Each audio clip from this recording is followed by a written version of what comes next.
नमस्कार बच्चों, एक बार फिर से स्वागत है आपके अपने हिंदी गुरु यूट्यूब चैनल पर।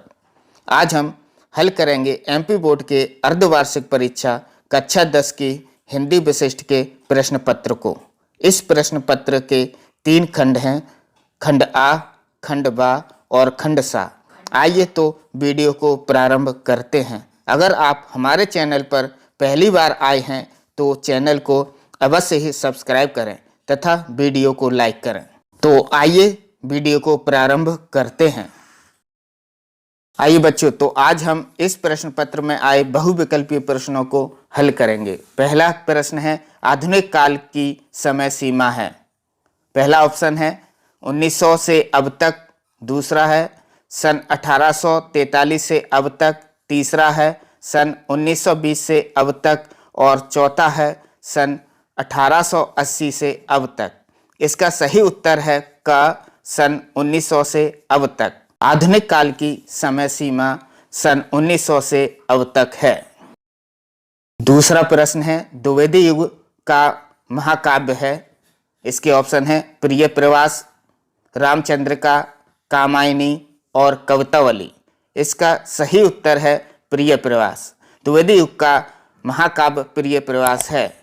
प्रश्न तीसरा, श्री कृष्ण के माथे पर लगे टीके की तुलना किससे की गई है? ऑप्शन है रवि से, दूसरा चंद्रमा से, तीसरा तारे से और चौथा सप्तऋषि से। इसका सही उत्तर है रवि से, यानी सूर्य से। श्री कृष्ण के माथे पर लगे टीके की तुलना सूर्य से की गई है। प्रश्न चौथा, कुंती माँ थी। ऑप्शन है कौरवों की, दूसरा है पांडवों की, तीसरा है विदुर की और चौथा है यदुवंशियों की। इसका सही उत्तर है पांडवों की। कुंती पांडवों की माँ थी। प्रश्न पांचवा, संदीपनी आश्रम कहाँ स्थित है? इसके ऑप्शन हैं पहला मथुरा में, दूसरा उज्जैन में, तीसरा काशी में और चौथा भोपाल में। इसका सही उत्तर है उज्जैन में। संदीपनी आश्रम उज्जैन में स्थित है। प्रश्न छठवा, कमला, पद्मा, श्री किसके पर्यायवाची हैं? इसके ऑप्शन हैं नंबर 1 रात्रि के, नंबर 2 माता के, नंबर 3 लक्ष्मी के और नंबर 4 भूषण के। इसका सही उत्तर है लक्ष्मी के। कमला, पद्मा, श्री लक्ष्मी के पर्यायवाची हैं। प्रश्न सातवां, निवेदिता का अर्थ है। इसके ऑप्शन है पहला निर्मात्री, दूसरा समर्पित, तीसरा नाव्या और चौथा आस्था। इसका सही उत्तर है समर्पित। निवेदिता का अर्थ है समर्पित। प्रश्न आठवां, प्लेग नामक रोग कहाँ फैला था? इसके ऑप्शन है लंदन में, दूसरा शिकागो में, तीसरा कलकत्ता में और चौथा इंग्लैंड में। इसका सही उत्तर है कलकत्ता में। प्लेग रोग कलकत्ता में फैला था। प्रश्न नवा, निधन चय निश्चय कौन सी संधि का उदाहरण है? इसके ऑप्शन है क विसर्ग संधि, ख स्वर्ग संधि, ग व्यंजन संधि और घ दीर्घ स्वर संधि। इसका सही उत्तर है विसर्ग संधि। प्रश्न 10वां, प्रयोगवाद का जनक कहा जाता है? इसके ऑप्शन है क नरेश मेहता को, ख त्रिलोचन को, ग अज्ञेय को और घ भवानी प्रसाद मिश्र को। इसका सही उत्तर है अज्ञेय को। प्रयोगवाद का जनक अज्ञेय को कहा जाता है। आइए बच्चों, अब देखते हैं खंड वा के बहुविकल्पीय प्रश्न। प्रश्न क्रमांक है 22, सूरदास की भाषा है। इसके ऑप्शन है पहला ब्रज, दूसरा अवधी, तीसरा बुंदेलखंडी और चौथा मालवी। इसका सही उत्तर है अवधी। तुलसीदास की भाषा अवधी है। प्रश्न क्रमांक 23, विनय पत्रिका के रचयिता हैं। इसके ऑप्शन है पहला सूरदास जी, दूसरा बिहारी जी, तीसरा तुलसीदास जी और चौथा रहीम जी। इसका सही उत्तर है तुलसीदास जी। विनय पत्रिका के रचयिता तुलसीदास जी हैं। प्रश्न क्रमांक 24, नीति अष्टक में नीति के कितने दोहे संकलित हैं? इसका पहला ऑप्शन है 2, दूसरे में 4, तीसरा ऑप्शन है 6 और चौथा ऑप्शन है 8। इसका सही उत्तर है 8। नीति अष्टक में नीति के 8 दोहे संकलित हैं? प्रश्न क्रमांक 25, आधुनिक हिंदी साहित्य का जन्मदाता किसे कहा जाता है? इसके ऑप्शन है, पहला भारतेंदु हरिश्चंद्र को, दूसरा अज्ञे को, तीसरा बिहारी को और चौथा कबीर दास जी को। इसका सही उत्तर है भारतेंदु हरिश्चंद्र जी को। आधुनिक हिंदी साहित्य का जन्मदाता भारतेंदु हरिश्चंद्र जी को कहा जाता है। प्रश्न 26, आम्रकुट शब्द का संबोधन है? इसके ऑप्शन है, पहला मेघदूत से, दूसरा अमरकंटक से, तीसरा पहला और दूसरा दोनों और चौथा है तुलसीदास। अमरकुट शब्द का संबोधन अमरकंटक से है। प्रश्न क्रमांक 27, लोक संस्कृति की स्मृति रेखा नर्मदा के लेखक हैं? इसके ऑप्शन हैं, डॉक्टर श्याम सुंदर दुबे, दूसरे हैं प्रेमचंद, तीसरे हैं यशपाल और चौथे हैं इनमें से कोई नहीं। इसका सही उत्तर है डॉक्टर श्याम सुंदर दुबे। लोक संस्कृति की स्मृति रेखा के लेखक हैं डॉक्टर श्याम सुंदर दुबे। अगला प्रश्न क्रमांक 28, जो दूसरों का उपकार मानता हो उसके लिए एक शब्द है?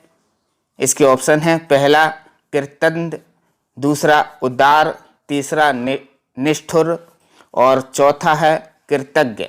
इसका सही उत्तर है कृतज्ञ। प्रश्न क्रमांक 29, पद काव्य के प्रमुख भेद हैं? इसके ऑप्शन हैं, पहला 4, दूसरे में 2 और तीसरा 5 और चौथा 3। इसका सही उत्तर है 4। पद काव्य के 4 भेद होते हैं। प्रश्न क्रमांक 30, पृथ्वीराज रासो है? ऑप्शन है, पहला खंड काव्य, दूसरा दृश्य काव्य, तीसरा महाकाव्य और चौथा मुक्तक काव्य। इसका सही उत्तर है महाकाव्य। पृथ्वीराज रासो महाकाव्य है। प्रश्न क्रमांक 31, नर्मदा का जन्म हुआ था? इसके ऑप्शन है, पहला अमरकंटक, दूसरा खेड़ा घाट, तीसरा जलप्रपात और चौथा इनमें से कोई नहीं। इसका सही उत्तर है अमरकंटक। नर्मदा का उद्गम स्थल अमरकंटक है।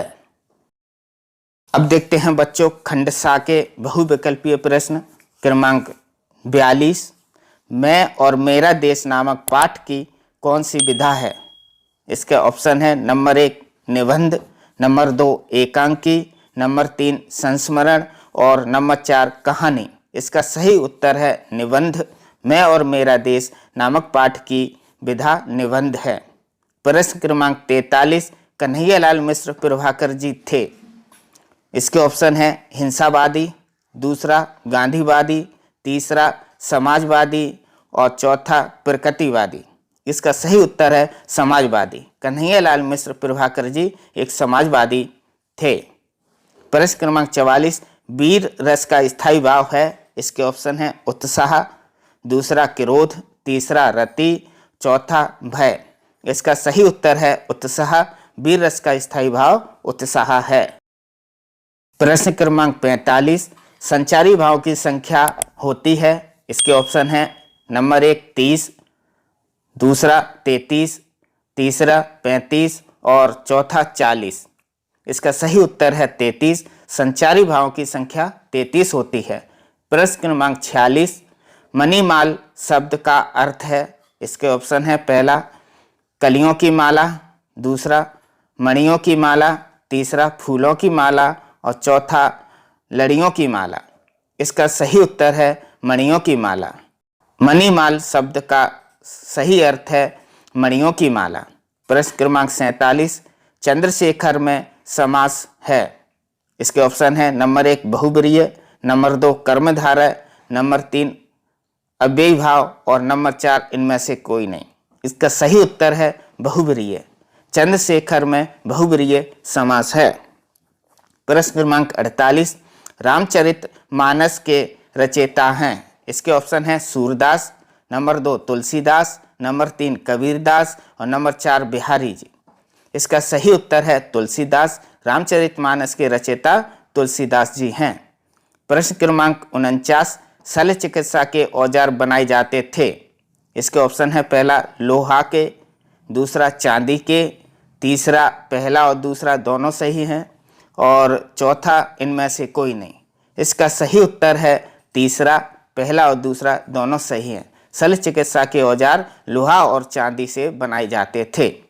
प्रश्न क्रमांक 50, महर्षि सुश्रुत थे। इसके ऑप्शन है पहला प्राचार्य, दूसरा उपप्राचार्य, तीसरा आचार्य और चौथा इनमें से कोई नहीं।